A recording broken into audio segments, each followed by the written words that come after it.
Probably the last garden video of the year. Just going to take you around here and show what we got going on. These are blackberries that we picked or didn't get picked in time, so blackberry harvest is over. I have already pruned this plant a few weeks ago, but I will prune again all the canes that fruited because they die, so you want to prune those off. But I got on YouTube and saw a video as to how you're supposed to prune them like 2 feet or so. So there's a good example right there. It's about 2 feet. This is one here that I didn't prune. It must have grown longer since I pruned it, so I'll have to get out here and prune again. Here's a little group of broccoli, cauliflower, cabbage that hasn't amounted to much, and it's got a lot of insect damage, especially the broccoli. These 6 right here are broccoli. But who knows? In the cooler weather, maybe they'll form up.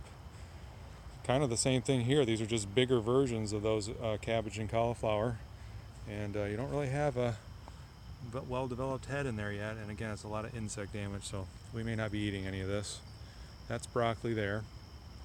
This is all tomatillo, and the plants are going crazy. I would say there's at least hundreds plural, of tomatillos in there, but not one of them that I can tell is ready to pick. And that one right there kind of looks like it's full, but no, it's not. It's still, I can squeeze it. You can see that. They're done when they actually outgrow their little paper pocket there and split it. That's when you pick them. So I'm thinking what I need to do is come and, so it still has tons of flowers on it, so I think what I need to do is prune the plant so that it stops putting energy into growing and it goes into maturing the tomatillos that are on there. Otherwise I might get frosted out and not get anything. This is the other plant here, and they're both just going crazy, but no fruit yet. No ripe fruit yet. Got some good peppers hanging off here, a couple red ones in there that I need to pick. Those are pretty hot. I don't just pick and eat those. But some tomatoes. As soon as I turn off the camera here, I'm going to be coming out and getting tomatoes. These are beefsteak. I haven't plucked any of these carrots yet either. I think I may let them overwinter and see how they do in the spring. You can do that with carrots, or at least wait until after the first frost. Obviously the Armenian cucumbers finally gave up the ghost, and I left a few of them out here. I picked a lot more. Got a few in the fridge right now. Gave a lot away. There's still one right there that's hanging in that forsythia bush that I neglected to pick last week. There's a mushroom. I didn't grow that. Broccoli. I've harvested broccoli off of almost all of my plants, except looks like I missed this one and it's gone to flower. When you harvest it, here's a good example. When you harvest it, like I cut off the main head, then you start to get little broccoli side shoots. That's what this is, and that's what this is going to be. A couple days from now, you could probably come in and get a small harvest, which, you know, if you go to all the plants, you can almost get a serving out of it. More tomatoes. Those are early girl. These are the big boy. Back here are Romas. I need to get out here and pick these. These are the other tomatillos that I showed in an earlier video. They didn't get bigger. I predicted that possibly these would get bigger than the ones over there. They're not, but they're still doing well, and I probably should prune these too. We can't wait to take apples off this tree. I did take 2 off already. Tried one of them. It was still tart, so not ready. Popped off really easy. I thought it was going to be ripe, but it wasn't. Look at the size of this one here. There's my hand. Pretty good size apple. Peppers still producing a little bit here and there. Usually it's like enough to make a pot of chili or enough to make some spaghetti sauce or whatever. I'll definitely use that, you know, one or the other with those tomatoes. I pruned this apple tree too because it was bent over, and now I have it, if you can see, wired to the fence there, trying to get it straightened out, give it a good fertilizing for root growth.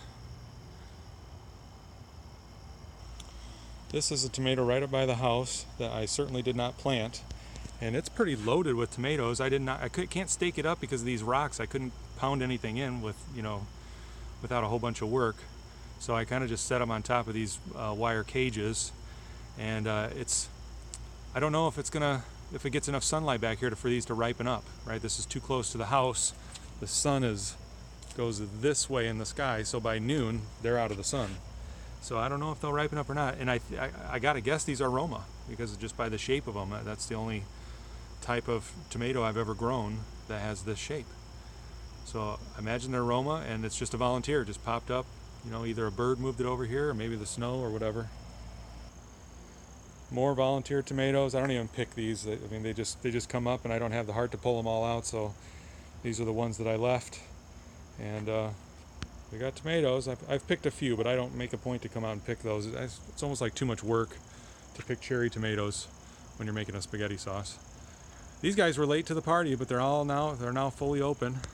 The bees love them. There's a couple bees on that one right there. And more volunteer tomatoes, more volunteer tomatillos. I noticed that these are larger. These tomatillos are larger in size, but once again, nothing ready yet. We did have a cold May and June, and that might be contributing to it as well. They're just maybe behind. But if we get a frost before they're ripe, I don't know if I'll get anything.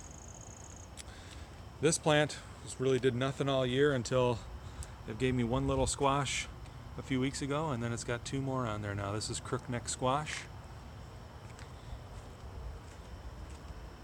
And then last thing I want to show, and I did also just this afternoon, I picked an asparagus from right there, and that's another one growing up right there. I'm still eating asparagus in late September, because if you harvest it, it stimulates growth.